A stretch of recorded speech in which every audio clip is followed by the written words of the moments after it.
Olá, boa tarde. Nós estamos aqui para poder fazer o lançamento do meu primeiro livro de literatura infantil, Os Brinquedos de Isabel. Que maravilha estar aqui. Estou aqui com a Adriana Nunes e também com a Edivânia Braz, coordenadora do Grupo Guaia. Que honra receber vocês aqui comigo. Lindo esse livro. Que honra vocês participando desse momento da minha vida, né, em que eu me descobri escritora na pandemia. Olha só, que bacana. E a Edivânia agora vai conversar um pouquinho com a gente, né? Então, boa tarde. É um grande prazer estar anunciando o nascimento de um livro, não é? Porque os livros encantam, ensinam, os livros arrebatam, despertam emoções, e o livro é importantíssimo para todas as crianças, jovens e adultos, não só do Brasil, por esse mundo afora. Mas como nós começamos com a educação muito atrasadamente aqui no Brasil, é mais importante ainda. Então, ao nascimento de cada livro, é necessário uma festa. E hoje, em pleno Natal, nós estamos com esse presente que a Liliane nos proporcionou, o nascimento do livro Os Brinquedos de Isabel.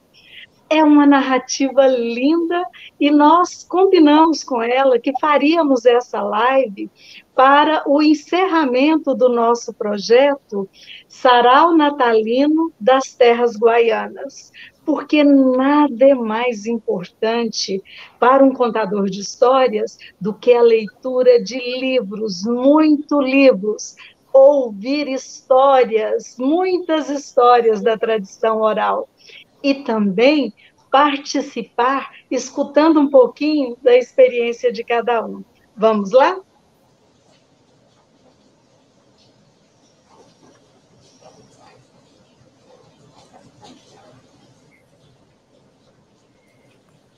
Os Brinquedos de Isabel. Nascer, José Tolentino Mendonça. Contadora, essa que vos fala, Edivânia Braz. Enganam-se os que pensam que só nascemos uma vez. Para quem quiser ver, a vida está cheia de nascimentos. Nascemos muitas vezes ao longo da infância, quando os olhos se abrem em espanto, alegria, frente a uma descoberta. Nascemos nas viagens sem mapas, que a juventude arrisca, machuca, cai, levanta e segue com as marcas das experiências vividas. Nascemos na sementeira da vida adulta, entre invernos, verões, outonos e primaveras, aprendendo diferenças. Que belo aprendizado! Maturando os mistérios da transformação que coloca na haste a flor e dentro da flor o perfume do fruto. Nascemos muitas vezes naquela idade onde os trabalhos não cessam, mas se reconciliam com os laços interiores e caminhos adiados, vividos ou meramente sonhados. Enganam-se os que pensam que só nascemos uma vez. Nascemos quando descobrimos amados e capazes de amar. Nascemos no entusiasmo do riso e na noite de algumas lágrimas, entre sonhos angelicais e pesadelos satânicos. Nascemos na prece e no dom, nascemos no perdão e no confronto, nascemos em silêncio ou iluminados por uma palavra, nascemos na tarefa e na partilha. Nascemos nos gestos ou para lá dos gestos. Nascemos dentro de nós e no coração de Deus. O que Jesus nos diz é: também tu podes nascer. Então, nós nascemos em cada gesto, em cada palavra, em cada olhar, em cada leitura, em cada aprendizado. Nascemos todos os dias e damos boas-vindas ao nascimento de Jesus. Foi lindo compartilhar esse texto com vocês. Até a próxima. Tchau!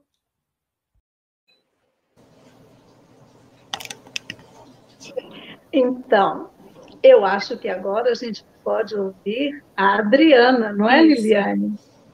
Que tem um recadinho para a gente sobre literatura. Bom, é um prazer estar aqui participando desse momento tão lindo, tão especial, tanto para a Liliane quanto para nós, fazemos parte do Uruguaia, e que somos leitoras e que amamos histórias.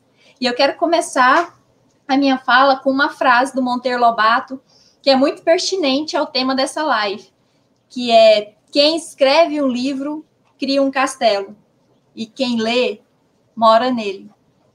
Bom, engana-se quem pensa que literatura infantil é uma literatura menor, mais simples.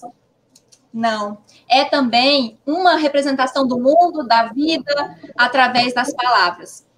É uma forma criativa de representar o mundo, o ser humano, a vida, de uma maneira geral, né? Como se a palavra fosse uma pedra bruta, e o escritor vai lapidando essa pedra até tornar em uma joia, né, de acordo com o seu olhar, com a sua experiência, com o seu gosto. Assim, os escritores são os artesãos da escrita. E a literatura infantil brasileira, especificamente, é riquíssima. Enche a gente de orgulho, é reconhecida e valorizada no mundo inteiro, mas não seria a mesma se não fosse Monteiro Lobato. Não tem como falar de literatura infantil sem falar do Monteiro Lobato, esse escritor que marcou a primeira metade do século XX em nosso país.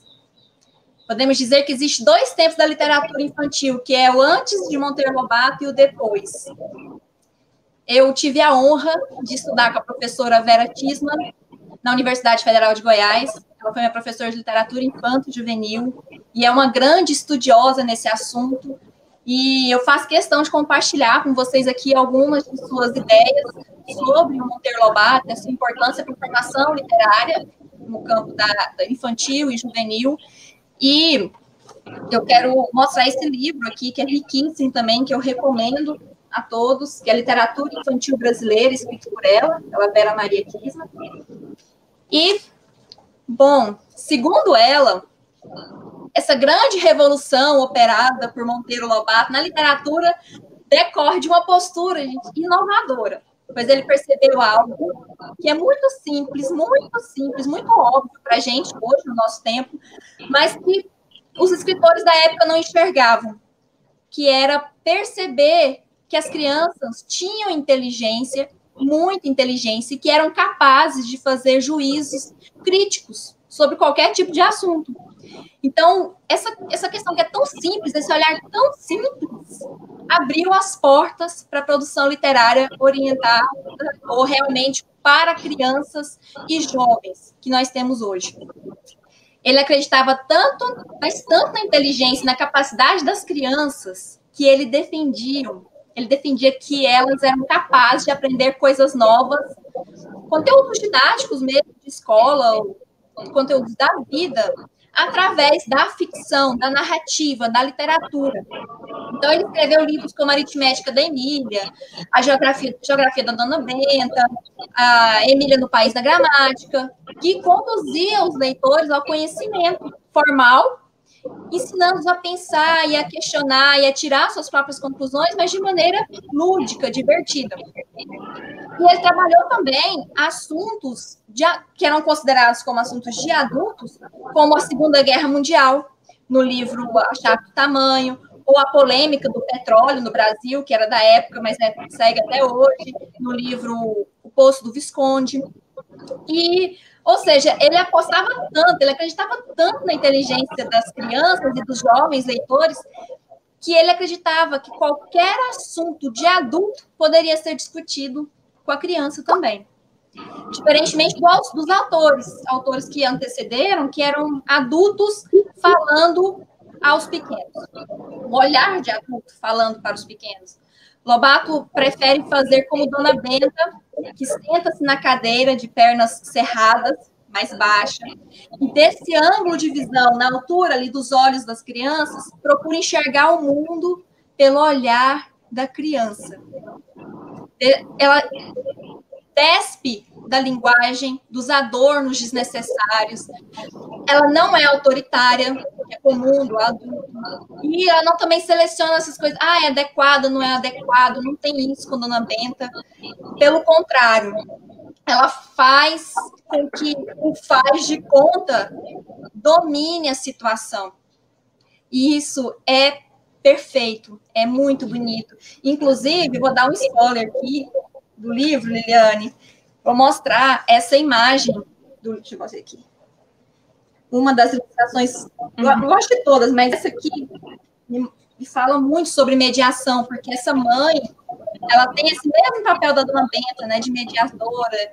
Não é aquela que ensina, mas a que mostra, a que aponta o caminho, e com amor, com carinho, com afeto. Isso é muito lindo. E é importante também lembrar que a grande parte dos escritores que compõem o cenário contemporâneo da literatura infantil brasileira foram leitores de Lobato. Minha professora Vera Tisman falava muito, não, são os filhos de Lobato, como, por exemplo, Lígia Bonjuga, Ruth Rocha, Ana Maria Machado, entre tantos outros. Vozes que são importantes e que, assim como Lobato, apostam na inteligência da criança e acredita que vale a pena estimulá-la a pensar, a discutir, a ver a realidade com um olhar crítico. Então, eu quero contar para vocês uma história aqui rapidinha, que eu leio muito para os meus filhos, os livros ficam aqui de fácil acesso para eles pegam a hora que quer. Claro que eu ensino, tem alguns que eu já deixo mais ou menos guardados, mais altos, mas no geral eles têm muito acesso ao livro. Eu tenho 2 filhos, a Sofia, de 6 anos, e o Miguel, de 2. E eu vou contar uma história rapidinha aqui do Miguel, que é a história, antes dele fazer 2 anos, eu contei para ele, assim, sem nenhuma pretensão, a história dos 3 porquinhos. E, para minha surpresa, ele se identificou muito com o lobo. Ele ficou muito encantado com o lobo. Toda hora ele falava o lobo e ele decidiu que ele era o lobo. Ele aprendeu a uivar, não sei quem ensinou, se foi a Sofia, alguém ensinou ele a uivar. Ele falava, o lobo soprou e ele soprava. E ele era o lobo. E eu falei, gente, mas que curioso, né? Ele quer ser o lobo, que é o mal. Mas tudo bem. Aí eu percebi que ele gostava do lobo, fui lendo para ele outras histórias de lobo. Eu lia da Chapeuzinho Vermelho. Eu li um livro que eu tenho aqui que se chama Fome do Lobo. E aí, com o tempo, ele foi mudando a perspectiva dele. Ele passou por uma segunda fase. Ele não era mais o lobo, mas tudo que acontecia era culpa do lobo. Ele já começou a entender essa questão de ruim e mal, ser bom e mal, é o lobo mal. Mas o que é ser mal? Que é um pensamento abstrato. A criança demora a conseguir entender o que é ser mal. Para a gente é tão claro, é tão simples, mas a criança não tem essa consciência ainda, a criança ainda está no nível concreto. Por isso que as histórias são importantes. Então, ele não tinha essa consciência do que era o lobo mau, ele se identificou com o lobo, mas ele foi entender que o lobo era mau e tudo que de ruim era culpa do lobo, inclusive quando ele fazia alguma arte. Quem fez isso? Foi o lobo mau. Agora não, agora ele já está quase fazendo 3 anos, né? Em abril ele completa 3 anos, ele já está na terceira fase, que é ser o herói. Ele quer bater no lobo, ele fala que vai rodar o lobo pelo lábio e jogar o lobo longe. Então, ele já criou coragem, ele já passou para o outro lado, ele é do lado do bom agora. Ele já consegue separar o que é ser bom, o que é ser ruim. E depois de muito tempo que eu fui pensando, assim, eu lembrei e eu entendi por que, talvez, né, na minha cabeça de adulto, por que ele se identificou tanto com o lobo. Que é porque naquela época, ele tem ainda, né, uns brinquedos de montar de EVA que encaixa, e o Lego também. O EVA era da Sofia, o Lego era dele, mas os dois compartilham esses brinquedos. E a Sofia sempre gostou muito de montar casa, castelo. A gente brinca que ela vai ser arquiteta. E o Miguel, como toda criança pequena, que nem criança pequena sabe, ia lá e destruía as casinhas e o castelo da Sofia, fazia por nada, ele simplesmente ia lá e destruía. Então, eu penso que ele se identificou com o lobo porque ele derrubava as casas da Sofia. Quem construía a casa, os porquinhos, ele associou com a Sofia, que faz casa, castelo, e ele com o lobo. Por isso que ele se identificou com o lobo. Ele falou, então o lobo sou eu, também faço isso. E a literatura e a leitura, né, foi bom para ele entender que, olha, isso que eu estou fazendo não é legal. Olha, eu estou fazendo isso, mas é um processo. E não adiantava a gente falar, Miguel, não faz isso. Não adiantava a Sofia chorar, brigar com ele. Não, ele entendeu isso sozinho. Mas as histórias ajudaram ele a entender. Né? Então, bom, mas ainda hoje, gente, o lobo é o personagem principal da literatura. Agora o lobo é antagonista. Não é mais ele, mas é o antagonista dele. Eu adoro o lobo. E...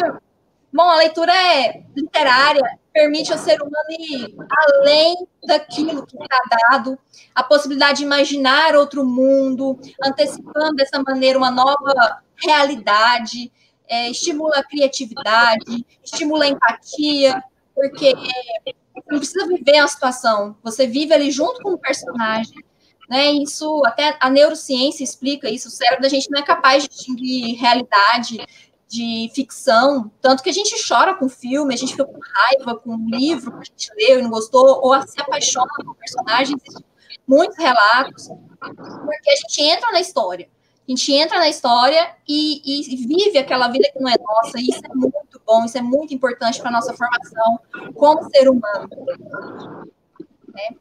E eu vou contar uma história rapidinho de Natal, que também cada um vai ler e vai entender com o filtro que tem, de acordo com as experiências que tem, o nível que está, assim como o Miguel.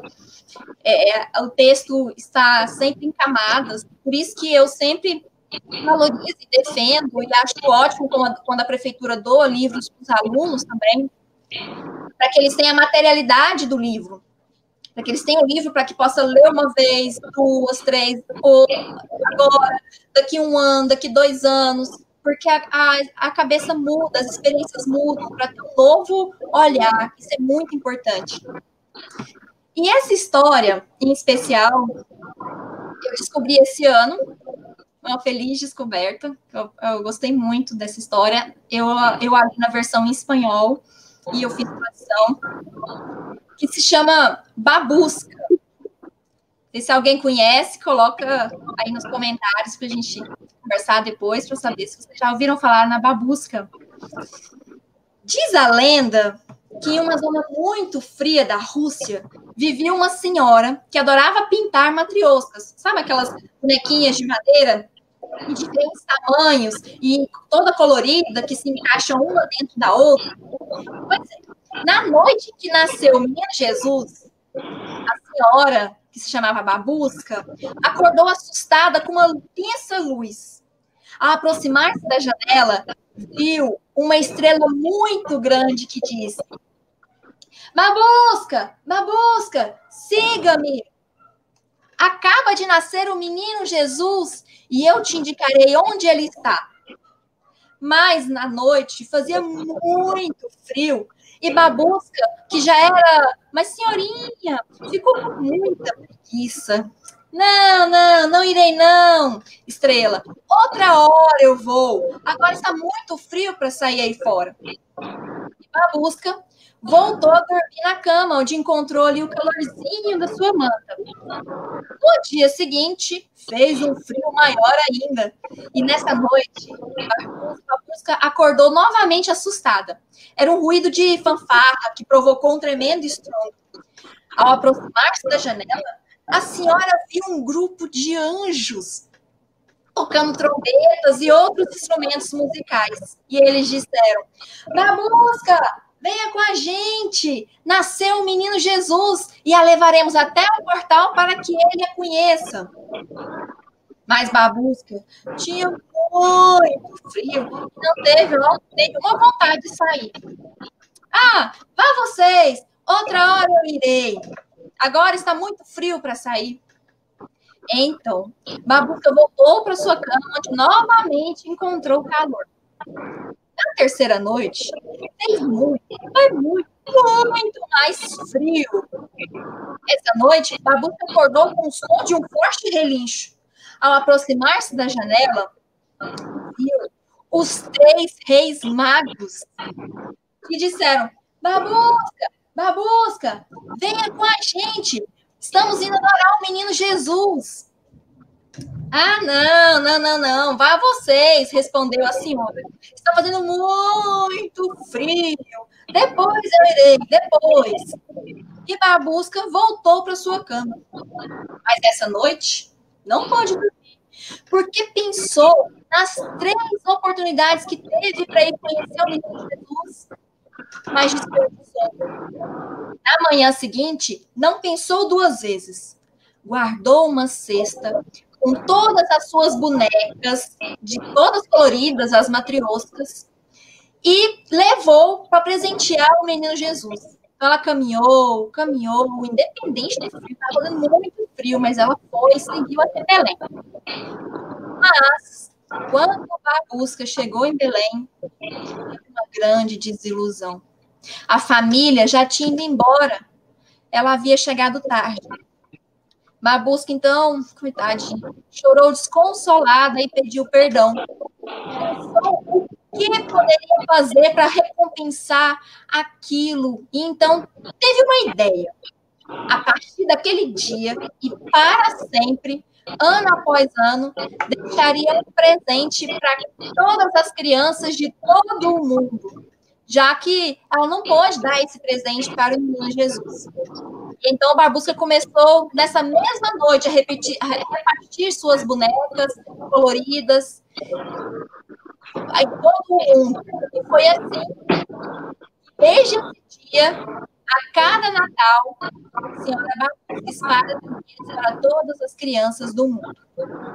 Essa é uma história de origem russa, que eu achei muito linda e que também traz muitos ensinamentos, depende do olhar de quem ouve essa história, de quem lê essa história, né? Fala sobre preguiça, fala sobre amizade, fala sobre amor, fala sobre generosidade, infinitas possibilidades dessa história. E agora, a Edivânia vai continuar falando também um pouquinho sobre histórias, né, Edivânia? Esse universo complementa a leitura, mas são ali, ó, casadinhos. Não tem assim, essa é a sua parte, essa é a minha parte, né? A gente quer falar um pouco do que é a nossa vida na contação de histórias e o que a gente vai trilhando, a gente vai aprendendo. Então, tem uma poesia da Yané Mello, que para mim é um ponto de partida para reflexão sobre o que é aprender a contar histórias, o que é perceber, como professora mesmo, aquele aluno que vai saber buscar soluções para os problemas que ele encontra na significação do texto. Então, eu começo falando a Tecelã, de Yané Mello, sobre o peito infinito vago, costurado em linhas finas de seda, eu, tecelã aprendiz no ofício, com vagar minhas mãos tecem, fio a fio, cautelosas, mas precisas. Se o ponto erro, não desencanto, apenas o desfaço e novamente busco o passo, o compasso, o ritmo e vou tecendo, tecendo, ritmados movimentos nos pentes do tear, para frente, para trás, para frente, para trás. A trama da vida nos fios, a teia de ilusões nas mãos, que se entrelaçam ponto a ponto, com afinco, com dedicação, construindo a trama como fiandeira, delicadamente, como se fosse a última, como se fosse apenas a primeira, a fazer o exercício de significar a narrativa. Como eu, como você, Adriana, como a Liliane, como todos os contadores de histórias, né, que buscam se habilitar a contar histórias de uma forma a significar a narrativa, exercendo o seu ofício de contador. Partindo do pensamento de Douglas Moraes, que nos diz: tudo que fica na memória de uma existência se move entre as mais lindas recordações, porque se fez na presença de um grande sentimento. E também é sentimento, é emoção, essa lida com o texto, esse exercício de tentar significá-lo, esse exercício de construir imagens na cabeça de quem nos ouve. E também a gente tem que se lembrar de Barthes, que diz que a literatura não é um corpo ou uma sequência de obras, nem mesmo um setor de comércio ou de ensino. A literatura é o grafo complexo das pegadas de uma prática, a prática de escrever. E o contador, a prática de ler, entender, significar e compartilhar. Nela é visto, portanto, essencialmente o texto, isto é, o tecido dos significantes que constituem aquela obra, seja um pequeno verso, seja uma novela, não pela mensagem do que ela é o instrumento, mas pelo jogo das palavras que a torna cênica. Sim, a literatura é cênica, e esse jogo de palavras cênicas terão cor, sabor, significado, e fará o desenho do cenário de cada personagem, suas intenções, seu gestual, sua personalidade, seus interesses escusos, serão traçados pelas palavras.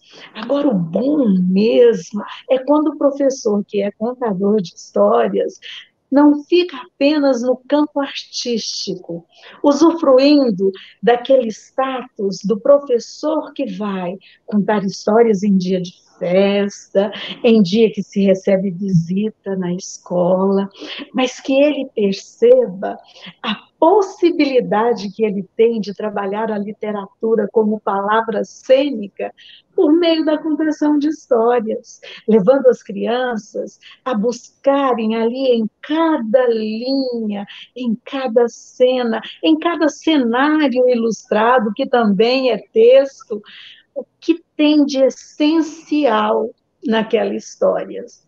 Então, quando eu vejo uma escola como a sua, Adriana, que eu já estive presente em projetos em que as crianças trabalhavam fábulas, e no estudo das fábulas, elas contaram fábulas no dia da culminância do projeto, e eu tive o prazer de assisti-los.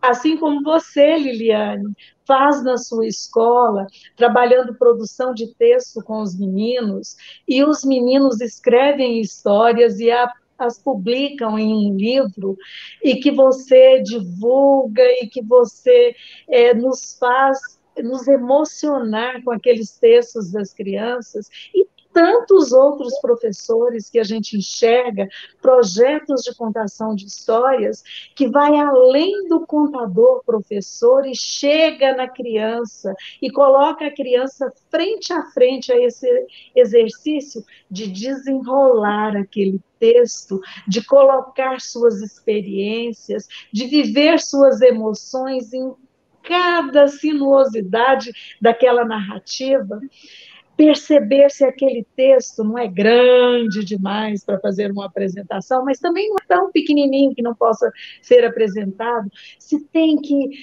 suprimir algum texto que não fará falta ali, algum parágrafo que não fará falta na narrativa, ter essa intenção de trabalhar e dar a sua cara àquele texto. É o exercício de reconstrução.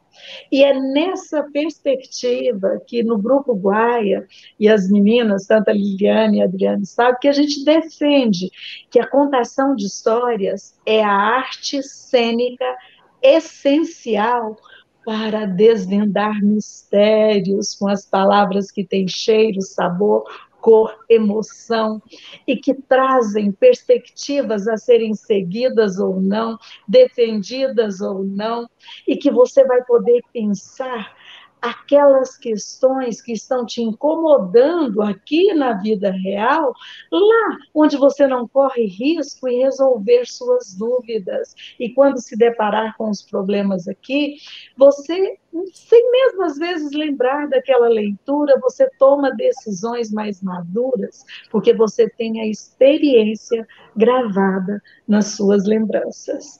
Então, é uma coisa grandiosa que eu costumo dizer, que a gente tenha tomado esse caminho no Brasil de professores, contadores de histórias, trabalharem com crianças e não ficarem apenas no palco como artistas. E o apenas aqui não é desvalorizando o artista, não.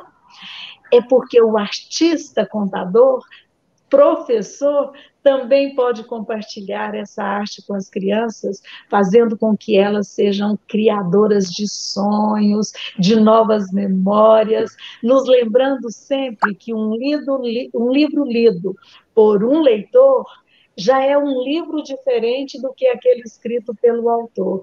Imagina um livro lido, passado na mão de cada aluno naquela sala, serão versões diferentes a cada um deles. Então, Liliane, tenha certeza que o seu livro vai ser reescrito não apenas só pela capinha, que pode ser redesenhada, colorida, mas também na cabeça de cada criança, no sentimento de cada criança, nas memórias de cada criança, será reinventado a cada uma que tomá-lo pelas mãos, o ler e o transformar nas suas memórias. Eu espero ter atendido a sua expectativa aí, Liliane. Com certeza. A Edivânia, ela é uma inspiração para mim. E eu posso dizer que o curso do Grupo Guaia, que eu fiz há 1 ano, né? Terminei ele em novembro de 2019, né? Foi um divisor de águas na minha vida, né? Eu posso dizer que é uma Liliane antes do curso e uma Liliane depois do curso, né?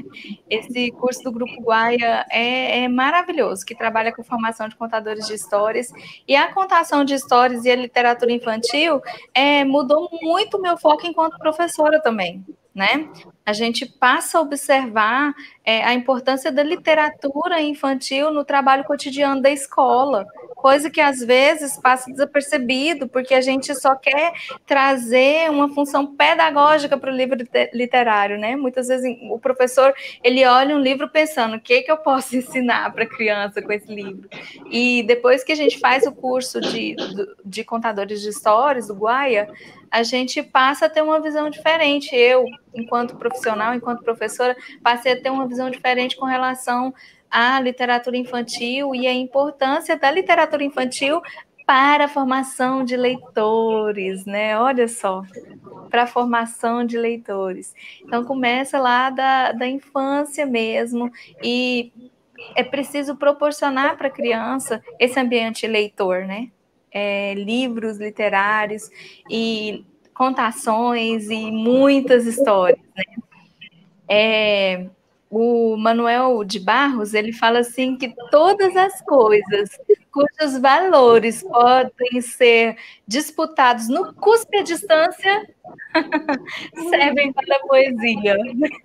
Olha que legal. Então, esse olhar do Manuel de Barros é uma coisa também que eu trago para a minha vida enquanto escritora. Eu gosto muito da escrita poética, né?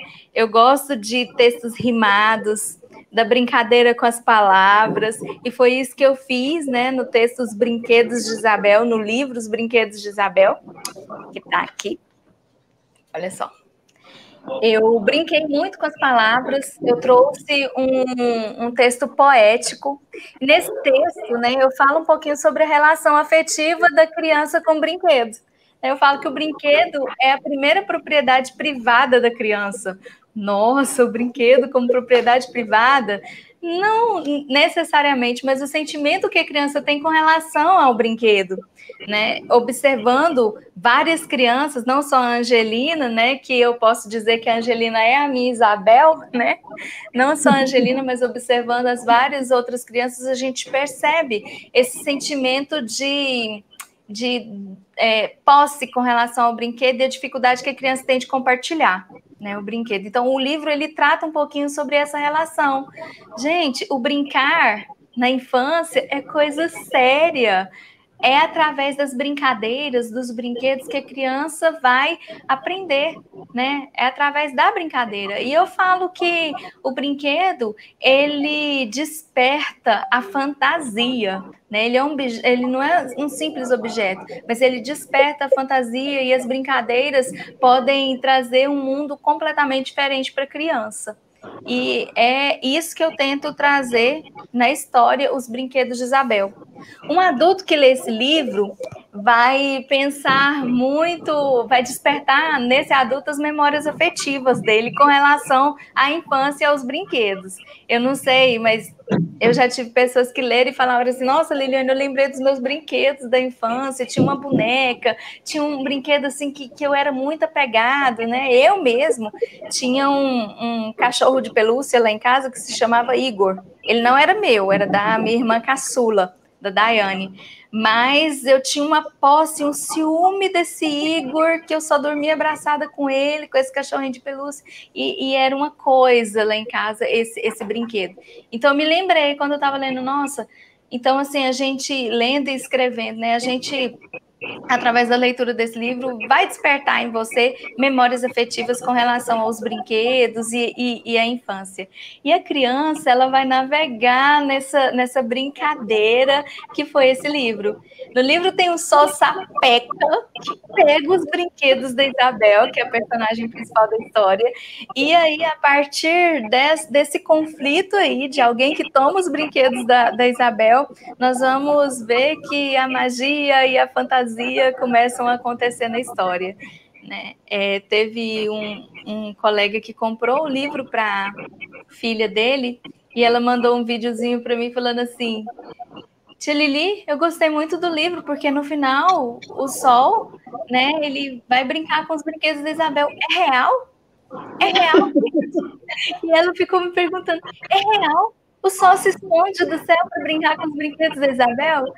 Então eu fiquei assim, poxa, foi justamente no ponto que eu queria, despertar essa imaginação dessa criançada, né? Despertar a criatividade. E isso é muito importante. Promovam momentos de leituras para as crianças. Deem livros literários infantis para as crianças lerem, se apaixonarem pela leitura, se construírem enquanto leitores, resolverem seus dilemas. A Angelina, ela foi a primeira leitura dessa história, né? A primeira ouvinte também. Quando eu terminei de escrever a história, que inclusive foi inspirada em um sonho dela, né? Quando eu terminei de escrever, que eu contei para ela, teve uma situação que ela ia estar com a prima. E assim, a Angelina, como é filha única, às vezes tem certo ciúme dos brinquedos. Eu falei, olha, Angelina, sua prima tá vindo, é para você dividir, compartilhar os brinquedos com ela. Não quero saber de feiura. Aí ela, tá bom, mamãe, eu já aprendi, eu já emprestei meus brinquedos para o Sol. Por que eu não vou emprestar meus brinquedos para minha priminha? Então, assim, a criança, ela mesma fez essa relação com a literatura, com o texto que ela leu, né? Então, a escrita poética, a criança, ela gosta, né, desse ritmo que a poesia tem, que as rimas trazem. Então, é um livro bem gostoso mesmo de ler e de escutar. E eu não tenho dúvidas, né, de que a criançada vai gostar e vai aprender um pouquinho também. Só um spoilerzinho aí das ilustrações do livro, né? Tá muito lindo. E aí eu preciso falar também, né, que quando eu decidi, falei, eu quero publicar essa história. Eu escrevi, eu quero publicar. Eu comecei a procurar ilustradores, né, a olhar algumas coisas na internet mesmo, nas redes sociais, e eu encontrei a Laura Mocelin. E quando ela viu a história, ela se encantou. Ela, nossa, eu quero muito ilustrar essa história. E foi um casamento perfeito, porque as ilustrações estão, assim, maravilhosas mesmo. O livro está muito lindo. Eu queria compartilhar com vocês uma poesia da Rosiana Murray, que fala assim: atenção, compro gavetas, compro armários, cômodos e baús. Preciso guardar a minha infância, os jogos de amarelinha, os segredos que me contaram lá no fundo do quintal. Preciso guardar minhas lembranças, as viagens que não fiz. Ciranda, cirandinha, e o gosto da aventura que havia nas manhãs. Preciso guardar meus talismãs, o anel que tu me deste, o amor que tu me tinhas e as histórias que eu vivi. Ciranda, cirandinha, vamos todos cirandar, vamos dar a meia volta, volta e meia, vamos dar. Eu amo essa poesia da Rosiana Murray, porque ela fala um pouquinho sobre essa questão de nós resgatarmos as coisas que realmente importam, né, para a nossa vida, e nós possamos resgatar todos os dias a poesia, a literatura, a leitura, a infância. E agora nós vamos ver um vídeo da Laura Mocelin falando um pouquinho sobre esse processo de ilustração do livro do Brinquedo de Isabel. Oi, tudo bem? Meu nome é Laura Mocelin, eu sou ilustradora do livro da Liliane, Os Brinquedos de Isabel. E hoje eu estou aqui para falar um pouquinho de como foi o processo da ilustração e da finalização do livro.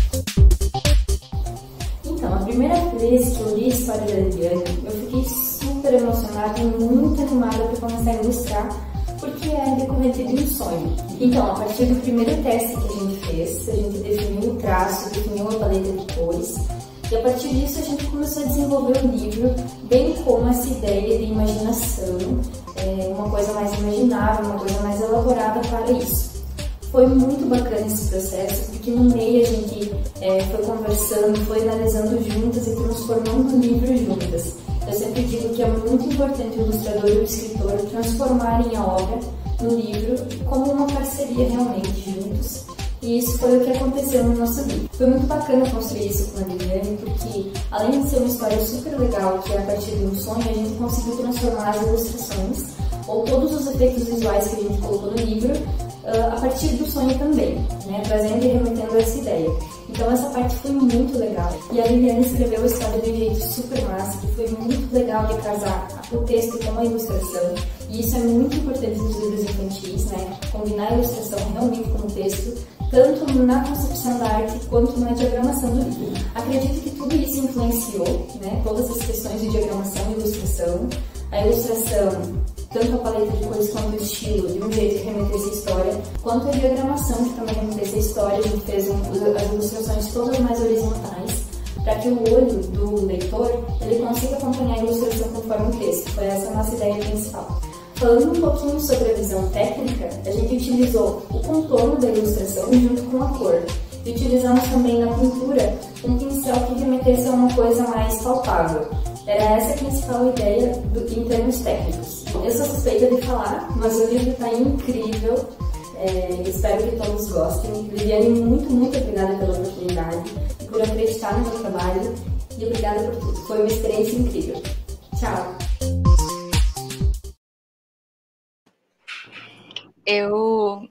Quando eu pensei, né, na possibilidade de publicar um livro, eu imaginava que eu queria que no lançamento do livro tivesse muita contação de histórias.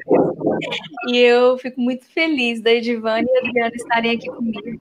Eu queria compartilhar com vocês um trecho que eu escrevi, que está na parte História da História, porque eu falo um pouquinho sobre a inspiração do livro. E aí eu falo assim que quando o sonho desperta sonhos adormecidos, se eterniza na memória e na história de quem ousou sonhar de olhos abertos. E essa mensagem que eu queria deixar um pouquinho, né, para quem está vendo aí, para quem vai ver depois, nunca deixe de acreditar nos seus sonhos, né? No momento que eu escrevi a história Os Brinquedos de Isabel, eu sonhei com a publicação. Nossa, eu quero tanto publicar. E fui atrás, coloquei metas ali e deu certo. Tá aqui, tá lindo. E agora o mundo pode conhecer um pouquinho do meu trabalho, da minha escrita. Né? E eu convidei a Edivânia para contar, né, a história de Isabel. Eu não sei se os meninos querem falar alguma coisa antes de a gente colocar a história. Eu queria falar para você, Liliane, que eu estou muito feliz por você. Eu quero dizer de como eu te conheci, que foi uma coisa assim que me causou uma memória afetiva muito profunda. Você chegou para fazer a inscrição no curso e disse assim: eu só posso fazer o curso se eu puder trazer a Angelina. Mas ela não vai atrapalhar nada, não. E a memória afetiva que eu tive foi quando eu fui fazer o curso de contadores de histórias no Guaia, lá bem no início do grupo, eu ouvi de uma contadora, que eu vou omitir o nome, né, que disse que eu precisava levar minhas filhas, né, e eram 3. E ela disse, não, mas vai atrapalhar muito. Mas, felizmente, tinha uma outra contadora com um olhar mais terno, com mais sororidade com a questão da mulher, com os filhos, e disse assim, Edivânia, você traria brinquedos para elas ficarem brincando enquanto você faz o curso?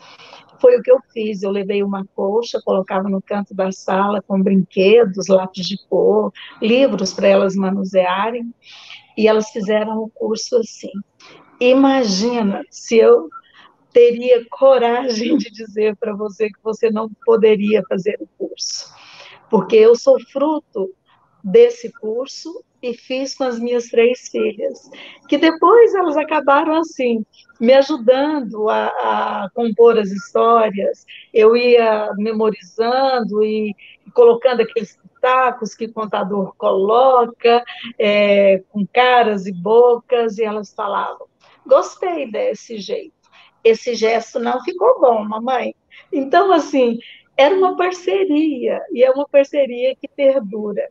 Então, me emociona muito o jeito que eu te conheci e saber que você realmente não deixa o sonho morrer, você corre atrás dele e continue assim, menina. Eu falo menina porque você é uma jovem mãe, jovem esposa, jovem professora, jovem escritora e que tem um caminho gigantesco a ser trilhado, passo a passo, todo dia, e eu tenho certeza que os passos serão ritmados. Parabéns, viu? Um beijo. Obrigada. Nossa, Edivane, eu fico emocionada, porque eu queria muito fazer o curso e estava naquela angústia, né? Vou poder fazer com a Angelina? Não sei, né? E quando você falou daquele jeito comigo e já pegou a Angelina no colo para poder preencher a ficha de inscrição, não sei se você se lembra. Você carregou a Angelina para poder fazer a ficha, porque assim, gente, que felicidade! maravilhosa, e aquela doce, tava assim, transbordando por dentro.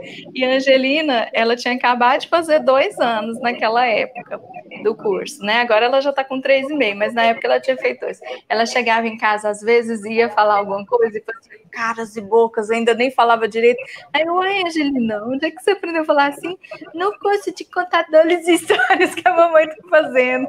Então ela trazia muito, né? E hoje a Angelina é uma contadora de histórias, né? Se a gente for... Com certeza.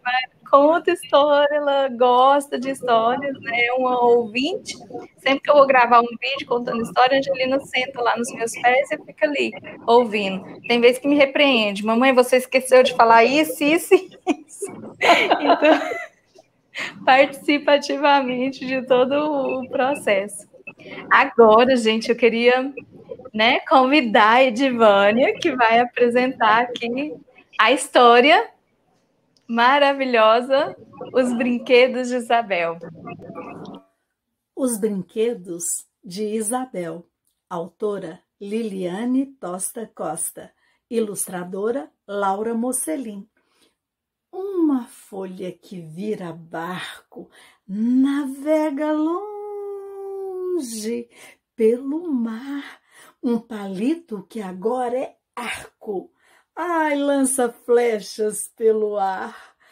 Um boneco falante, uma bailarina dançante, uma pelúcia cantante. Lalarilarará.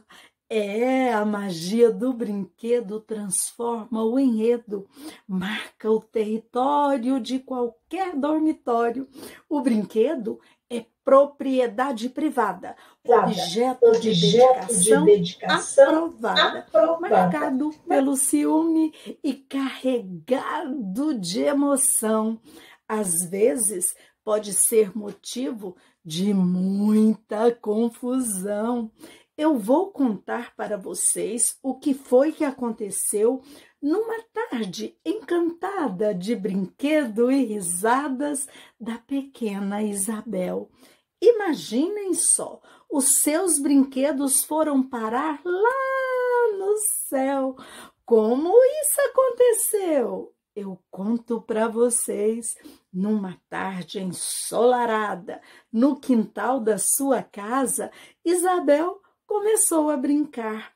Um piquenique foi organizar, levou tapetes e frutas, bonecas e trufas, fogão, cafeteira, xícaras, copos e jarras, pratos, massinhas, pelúcias e fadas, bolachas, bolos e facas. Foi só tudo ir para o chão para começar a curtição, porque as bonecas ganharam vida e começaram a conversar com a pequena Isabel. Tagarelavam sem parar. Patati, patatá, prululu, prululu, pralalá, pralalá. O sol lá no céu, vendo a animação, ficou admirado, muito encantado, e decidiu os brinquedos de Isabel pegar. Isabel, tão distraída, cantarolava de emoção, levou um baita susto quando olhou para o chão. Ah, os brinquedos tão queridos estavam desaparecidos.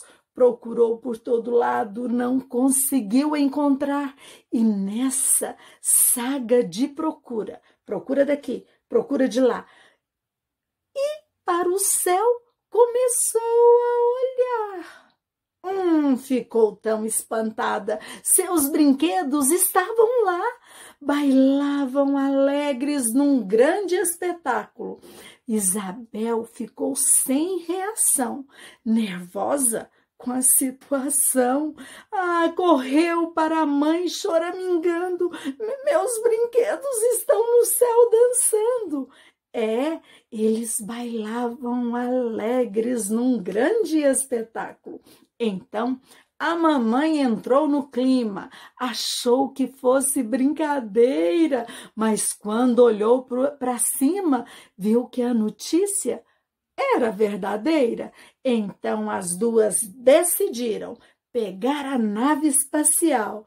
Ela e a mãe embarcaram para o espaço sideral.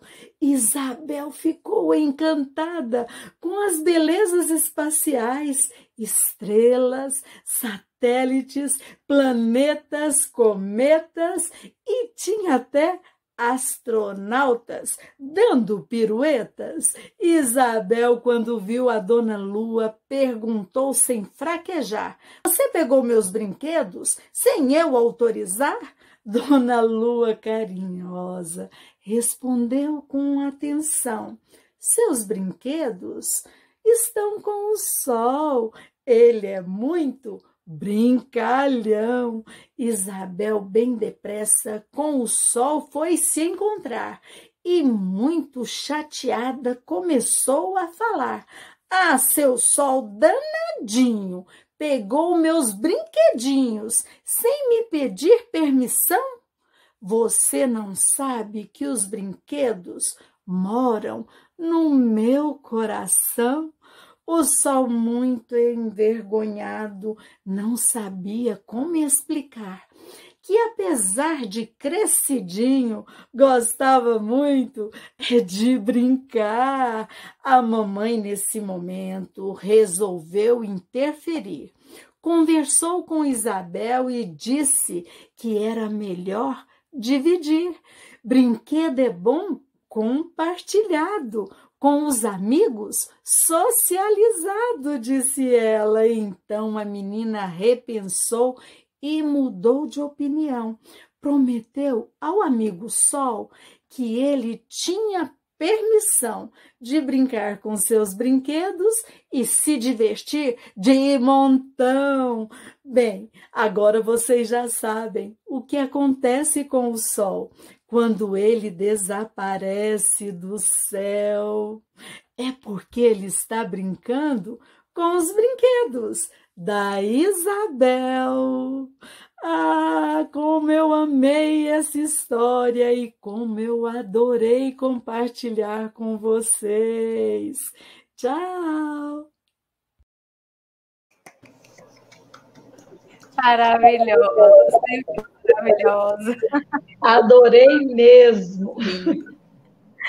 Ai, gente, eu esqueci de comentar com vocês que vai ter um sorteio de livro, hein? Vai rolar sorteio hoje aqui na live. E quem quiser participar do sorteio tem que fazer um comentário aí. Já tem 94 comentários, olha. Tá bombando. Então, o pessoal que fez comentário, nós vamos fazer o sorteio agora. O Ítalo, que está aqui organizando para mim, vai fazer esse sorteio aí.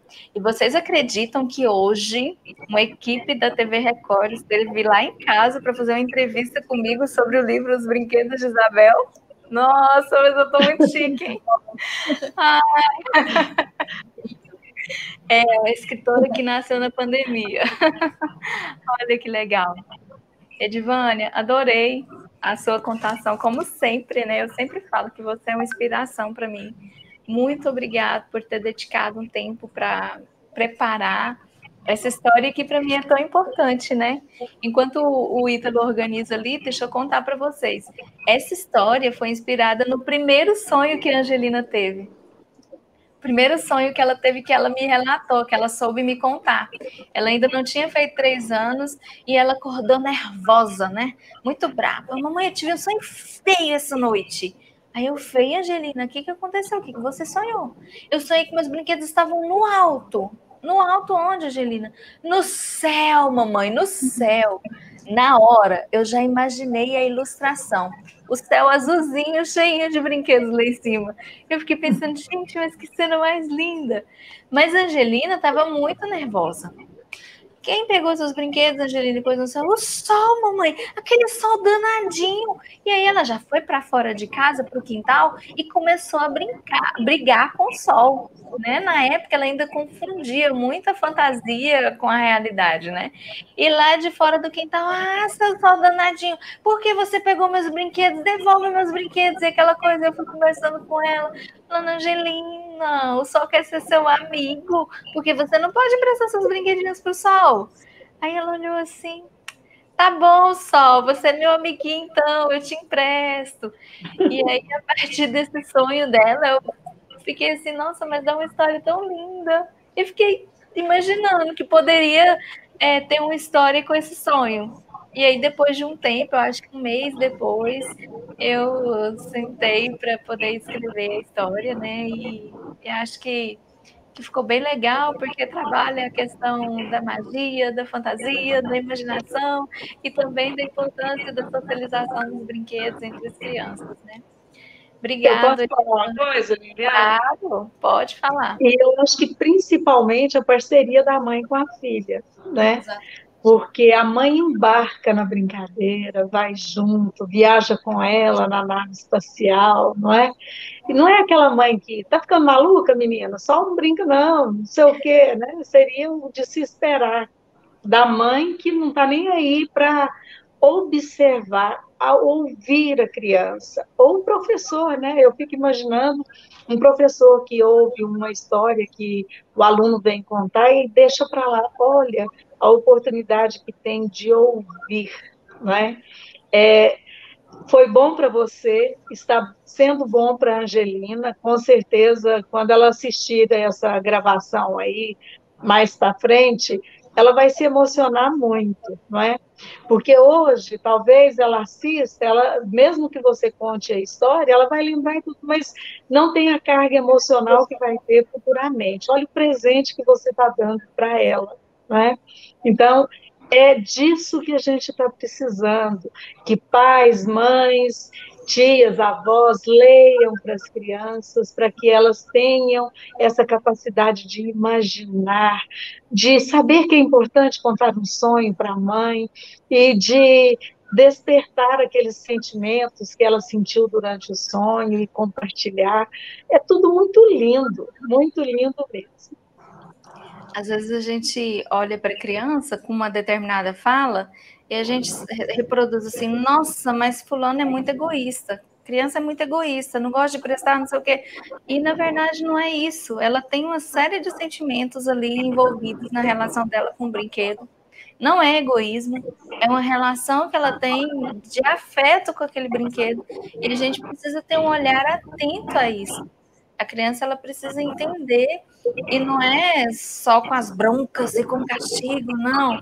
Os brinquedos. Olha só, vou fazer agora um marketing aqui. Se você tem uma criança que tem dificuldade em emprestar os brinquedinhos, olha só. Essa história aqui vai ajudar você a trabalhar essa questão com a criança. Não é egoísmo, não. Né?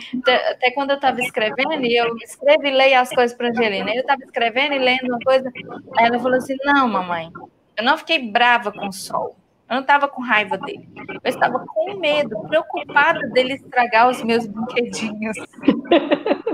Então, olha só, porque eu falei assim, eu escrevi assim, que a Angelina estava nervosa com o sol. Não, mamãe, eu não estava nervosa, eu estava muito preocupada, e se ele estragasse meus brinquedos? Então, assim, olha o olhar da criança, né?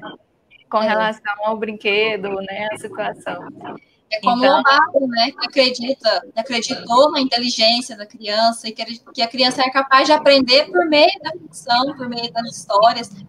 E como o Miguel também, essa questão de entender coisas abstratas, né? Eles não entendem essa questão de dividir, é muito abstrato ainda para eles. E as histórias ajudam a concretizar, a trazer para o mundo deles e ajuda a entender. É muito bonito, é um presente para nós, professores, vou falar agora como professora, para levar para a sala de aula, como cada aluninho ali vai ler, vai entender da sua maneira.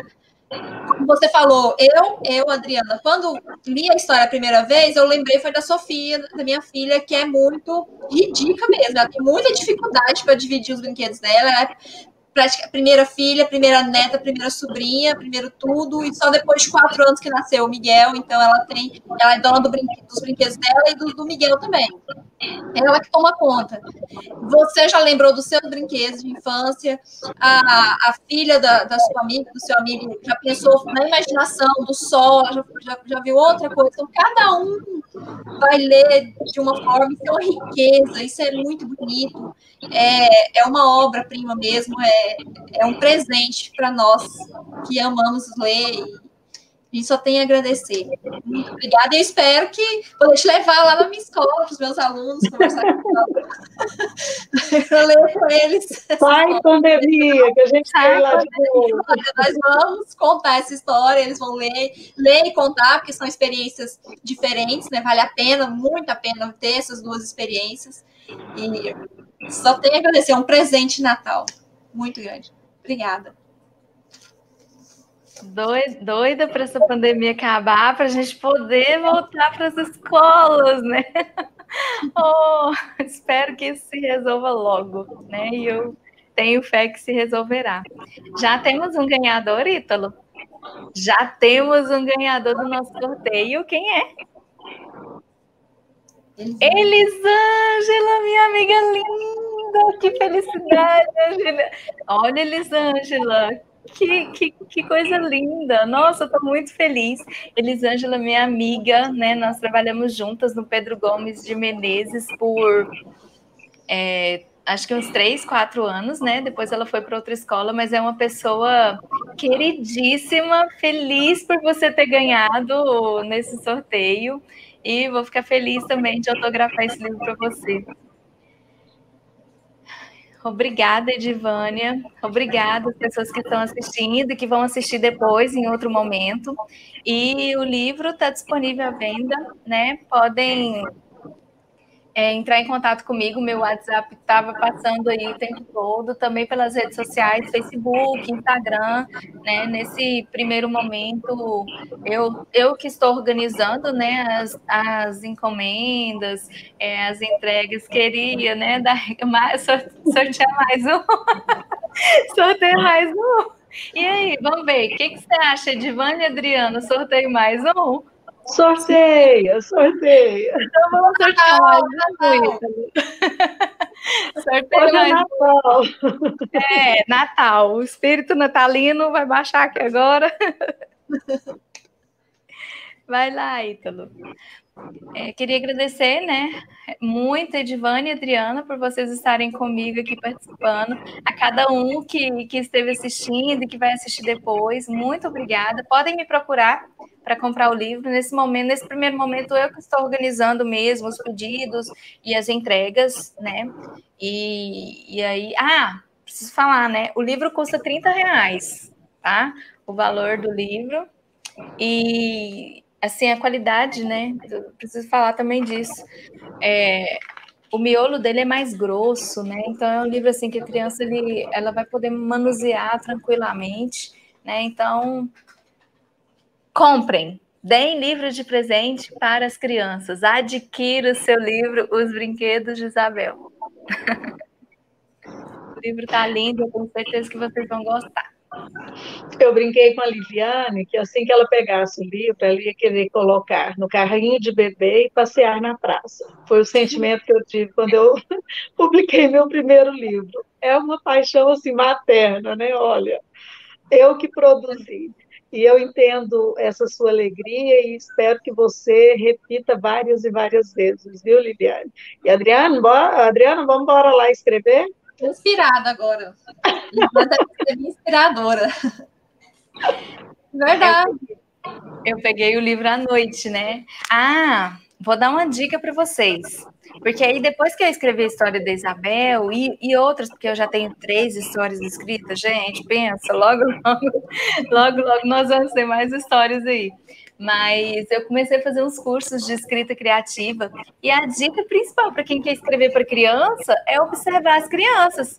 Comecem a observar as crianças. Ontem eu fui lá na Adriana e aí, como foi que as meninas... Nós vamos inventar um dia para nos encontrarmos, não foi? Nossos filhos já estavam combinando ali o encontro deles, e aí a Angelina falou, né? Nós vamos inventar um dia. Olha que bonito. Vamos inventar um dia para a gente se ver.